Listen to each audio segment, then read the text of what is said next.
नमस्कार। आज हम लोग बात करने वाले हैं रसशास्त्र एवं भेषज कल्पना के अंतर्गत औसत मात्रा अर्थात डोजेस आर पोसोलॉजी इसको हम लोग बोलते हैं। अर्थात किसी भी रोग में किसी भी रोगी व्यक्ति को कितनी औषधि की मात्रा देनी चाहिए, मेडिसिन की कितनी डोज देनी चाहिए, उसके बारे में बात करेंगे। तो यहाँ पर सबसे पहले बात करते हैं आचार्य चरक।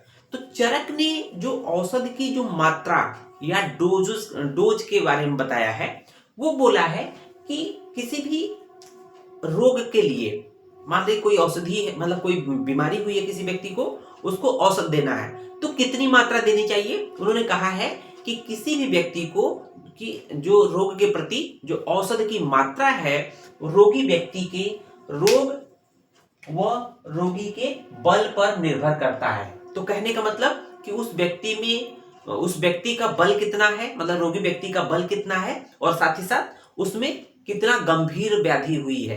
अर्थात रोग और रोगी के बल पर औषध की मात्रा निर्भर करती है। ये बात मोटा मोटा चरक ने बताई है। अब दूसरी बात कहते हैं चरक ने कि दोष के प्रमाण के अनुरूप, दोष के प्रमाण वही बात देखेंगे, फिर से वही रिपीट कर रहे हैं।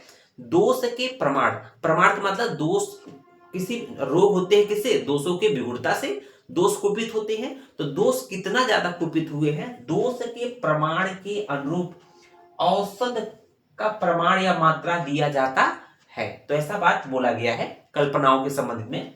तो यहाँ पर जब कल्पनाओं की बात करते हैं तो यहाँ पर पंचविध कसाय कल्पना की बात करेंगे। तो चरक ने क्या बोला है, जो पंचविध कसाय कल्पना होती है अर्थात स्वरस, कल्क, क्वाथ, हिमफांड, ये आपको अभी पढ़ना है ना। तो ये जो कल्पनाएं होती हैं इसको बोला गया यथापूर्व बलवान। तो क्या बोला है, स्वरस, कल्क, क्वाथ, हिमफांड, तो ये यथापूर्व अधिक बलवान होती है। अगर बलवान की बात करें तो इस तरह से साइन लग जाएगा, है ना। ये कहने का मतलब सबसे ज्यादा बलवान क्या है, स्वरस होगा, उसके बाद है कल्क होगा, उसके बाद है क्वाथ, उसके बाद है हिम, उसके बाद है फांड। अगर सबसे ज्यादा बलवान की बात करें तो स्वरस होगा, और सबसे कम बलवान की बात करें तो वो फांड होगा। इसका मतलब फांड से लेकर स्वरस जो है की तरफ बढ़ेंगे तो इसका बल बढ़ता जाएगा। तो ये कह रहा है यथापूर्व अधिक बलवान होती है। यथापूर्व मतलब पहले की जो है ज्यादा बलवान होती है।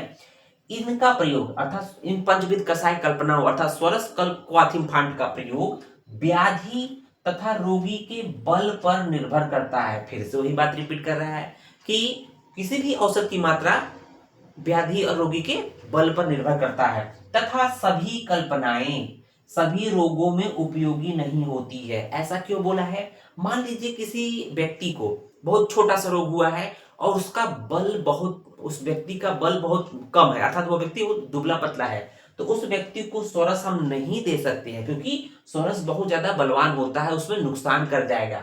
ऐसा क्यों कह रहे हैं, ऐसा इसलिए कह रहे हैं, इसका एग्जाम्पल अभी हम समझेंगे तो समझ में आ जाएगा।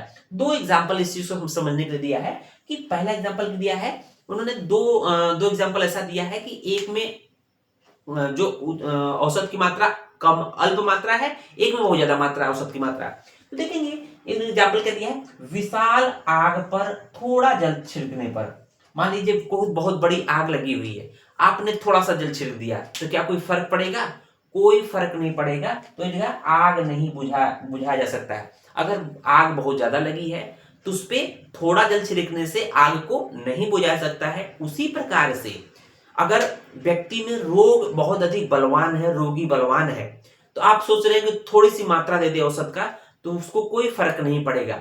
दूसरा एग्जाम्पल देख रहे होंगे, पानी की अधिकता से फसल को नष्ट कर देती है। अगर पानी का अधिकता, मान लीजिए कोई फसल है, आपने उसको बहुत ज्यादा पानी डुबो दिया तो क्या हो जाएगी, फसल सड़ जाएगी। इसका मतलब कि किसी व्यक्ति का, किसी रोगी व्यक्ति का रोग और रोग और रोगी का बल बहुत ही कम है, आपने क्या किया, बहुत तगड़ी औषधि दे दी, तगड़ी औषधि मतलब सरस वाली औषधि दे दी, तो क्या होगा, वो नुकसान ही करेगा। इसका मतलब कि हमें न बहुत कम मात्रा देना है न बहुत अधिक मात्रा देना औषध का, हमेशा नपातुला मात्रा देना है। ये बात चरक ने कही है, जो कि रोग रोगी की मात्रा पर निर्भर करता है, औषध मात्रा। अब आइए बात कर लेते हैं शारंधर ने, जिसको आप लोग बेसब्री से इंतजार कर रहे हैं। शारंधर ने कुछ मात्रा अपने हिसाब से कैलकुलेट करके बताया है। हालांकि मात्रा की जब बात करते हैं तो काश्यप ने, बच्चों में बहुत ही फिक्स डोज की बात की है ना। तो बच्चों में क्योंकि फिक्स डोज होता है, क्योंकि बच्चों में अगर थोड़ा सा भी डिस्टर्ब होगा तो बहुत नुकसान करेगा, तो उसके हम लोग बात बाद में करेंगे जब डिटेल में हम लोग काष्ठ क्षमता बात करेंगे। तो सारंधन ने बताया है कि सबसे पहले हम देखते हैं पंचविधि कषाय कल्पना। पंचविधि कषाय कल्पना की मात्रा के बारे में बात कर लेते हैं। तो पंचविध कषाय कल्पना को हम लोग मौलिक कल्पना कहते हैं, मूल कल्पना कहते हैं। इसके अलावा जितनी भी कल्पनाएं होती है सब डेरिवेटिव है, उसको हम लोग क्या बोलते हैं, संपन्न कल्पनाएं, डेरिवेटिव्स बोलते हैं, है ना। तो यहाँ देखेंगे 5 कल्पनाएं कौन कौन सी होती है। पंच मौलिक कल्पना, स्वरस, कल्क, क्वाथ, हिम, फांट, ये 5 होती है। अब इनकी मात्रा को हम लोग याद कैसे करें ट्रिक के साथ देखेंगे। स्वरस की जो मात्रा बताई गई अर्ध पल क्या है, 1/2 पल, ठीक है। इसको एक पल इक्वल टू क्या होता है, 4 तोला होता है, तो आधा पल इक्वल टू 2 तोला हो जाएगा, है ना। तो अर्ध पल इक्वल टू 2 तोला हो गया। कल की मात्रा एक कर्ष है, तो एक कर्ष इक्वल टू एक पल होता है, एक कर्ष इक्वल टू एक पल होता है, हम लोगों ने पढ़ के आए हैं। क्वाथ जो होता, क्वाथ हिम फांट देख रहे होंगे, क्वाथ हिम फांट, इनकी मात्रा आसान याद करना आसान है। लास्ट की 3 जो मात्रा है वो क्या है, 2 2 2 पल है, इक्वल टू एक पल इक्वल टू 4 तोला था, 2 पल इक्वल टू 8 तोला। तो इसको याद कैसे करेंगे, स्वरस, कल्क, क्वाथ, हिम, फांट याद हो जाएगा। स्वरस, कल्क, क्वाथ, हिम, फांट, इसको सीक्वेंस याद करना है बच्चों।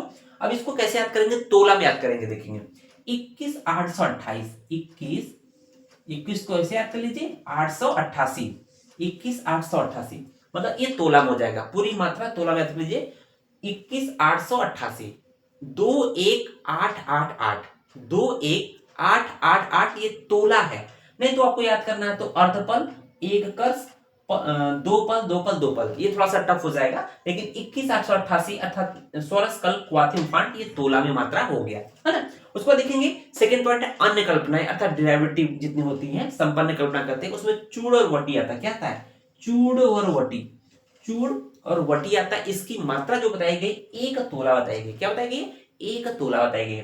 अब देखेंगे तीसरे नंबर पे कौन सी मात्रा आती है जो सारंग ने बताई है, आसव, अरिष्ट, है ना, जो भी फर्मेंटेशन के द्वारा मिलते हैं, आसव है, अरिष्ट है, अवले है, तंडुलोदक है, पुटपाक है, स्नेह कल्पना है। अभी हम लोग आगे पढ़ेंगे स्नेह कल्पना। इनकी मात्रा 1 पल इक्वल टू 4 तोला बताई गई। कितनी, 1 पल इक्वल टू 4 तोला। देख रहे होंगे कि लेकिन यहां पर यादव जी ने अवलेह की मात्रा जो है 1 तोला बोली है, थोड़ा सा ये अलग है ना। बाकी काशारंधन ने अवलेह की मात्रा 1 पल इक्वल टू 4 तोला बताई है।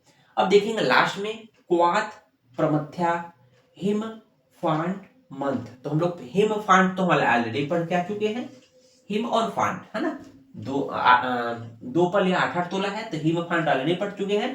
क्वाथ के बारे में हम लोग ऑलरेडी पढ़ चुके हैं, देखेंगे क्वाथ भी पढ़ चुके हैं। तो सडंग पानी, इसको अलग से पढ़ेंगे। इनकी मात्रा 2 पल होती इक्वल टू 8 तोला है। तो देख रहे होंगे बहुत ही आसान है, इसमें मुश्किल से 4 पॉइंट याद रखना है। पंचविध कषाय कल्पना है जो मुख्य कल्पना होती है, स्वरस, कल्क, क्वाथ, हिम, फांट। अन्य कल्पना में चूड़वटी 1 तोला होती है, आसव, अरिष्ट, अवलेह, तंडुलोदक, पुटपाक, स्नेहपाक 1 पल या 4 तोला होता है, और क्वाथ, प्रमथ्या, मंथ, सडंग पानी, हिमफांट ये 2 तोला इक्वल टू 2 पल इक्वल टू 8 तोले, ये टोटल मात्रा बताई गई है। ये समराइज फॉर्म में है, वैसे देखा जाए तो मात्रा जब आप बुक में पढ़ेंगे वो बहुत ही ज्यादा डिटेल में दिया है, लेकिन आपके काम पर ये चीजें हो जाएगा। उम्मीद है वीडियो पसंद आया होगा। धन्यवाद।